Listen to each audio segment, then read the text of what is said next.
दोस्तों, बारां जिले की अंता विधानसभा सीट पर उपचुनाव हो रहे हैं और यहां पर जबरदस्त तरीके से सियासी माहौल गर्म है।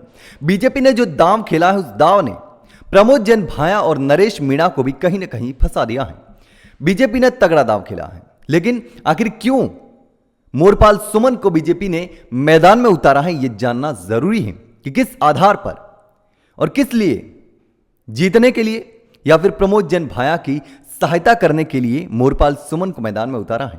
क्योंकि नरेश मीणा के समर्थक लगातार सोशल मीडिया पर यह आरोप लगा रहे हैं कि बीजेपी ने मोरपाल सुमन को टिकट इसलिए दिया कि वो प्रमोद जैन भाया की कहीं ना कहीं सपोर्ट कर सके, उसको जिता सके, यह आरोप है। और सबसे बड़ी बात यह भी है कि वसुंधरा के करीबी हैं, यानी यह टिकट वसुंधरा राजे ने दिया है। और प्रभुलाल सैनी जो कि टिकट की मांग कर रहे थे, वो भी वसुंधरा से मिले थे, वो भी सैनी समाज से हैं, लेकिन प्रभुलाल सैनी को टिकट ना देकर के मोरपाल सुमन को टिकट दिया है, जो कि बारां पंचायत समिति के वर्तमान में प्रधान थे। प्रधान को मैदान में उतारा है। अब प्रधान से विधायक बनेंगे या फिर नहीं, यह तो जनता तय करेगी। तो ऐसे में अब नरेश मीणा, प्रमोद जैन भाया और मोरपाल सुमन के बीच में मुकाबला होने वाला है। त्रिकोणीय मुकाबला है और जबरदस्त तरीके से टक्कर होने वाली है, क्योंकि नरेश मीणा भी कमजोर पड़ने वाले नहीं है। जबरदस्त तरीके से नरेश मीणा के साथ में भी लोग आ रहे हैं, भीड़ उमड़ रही है।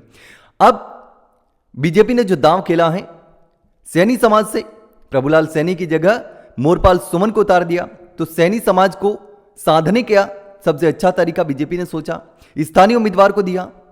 और एक बात यह भी बता दूं कि इसी मोरपाल सुमन के साथ कुछ दिन पहले एक घटना भी हुई थी, फर्जीवाड़ा हुआ था, वो भी विधायक के नाम पर कि आपको टिकट दिया जाएगा, और मोरपाल सुमन ने उसको 35,000 रुपए थमा भी दिए, यानी ये ऑनलाइन ठगी हुई थी। लेकिन अब आखिरकार वास्तव में, सच में मोरपाल सुमन को टिकट मिल गई। लेकिन अब यहां पर क्या कुछ होने वाला है? क्या नरेश मीणा इस जाल को तोड़ पाएंगे या फिर प्रमोद जैन भाया कोई कमाल कर जाएंगे?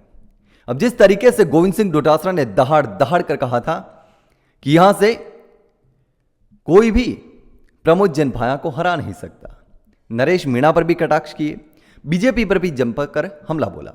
लेकिन अब यहां पर जो समीकरण है, वो समीकरण ये है कि लगभग 2.25 लाख के आसपास वोट हैं, उसमें 40,000 सैनी समाज के वोट हैं और 35,000 वोट SC ST के हैं, 30,000 वोट मीणा समाज से हैं। यानी नरेश मीणा के लिए सबसे बड़ा चुनाव लड़ने का जो सेंटर पॉइंट था, वो ये था कि 30,000 वोट यहां पर मीणा समाज से हैं, और मीणा समाज के वोट अगर नरेश मीणा को सारे मिल जाते हैं और SC ST के वोट मिल जाते हैं, तो यहां पर नरेश मीणा के जीतने की संभावना बनती है। लेकिन SC ST के वोट जो हैं, वो कांग्रेस को जाने की संभावना है। हालांकि अब देखना होगा कि यहां पर कौन सा खेल चलता है। तो अब यहां पर वोटों का यही गणित है कि 40,000 वोट सैनी समाज के हैं, 35,000 वोट SC ST के हैं, 30,000 वोट मीणा समाज के हैं और बाकी के अन्य जातियों के वोट हैं। तो ऐसे में अब किस तरीके से यहां पर समीकरण बैठते हैं और जनता क्या तय करती है, क्योंकि यहां पर जाति को इग्नोर नहीं किया जा सकता। राजनीति जाति के आधार पर होती है, बिल्कुल होती है। अशोक गहलोत अलग बात है कि मुख्यमंत्री हैं, अकेले माली समाज से विधायक है, लेकिन सैनी समाज से अब यहां पर विधायक बनने की संभावना है।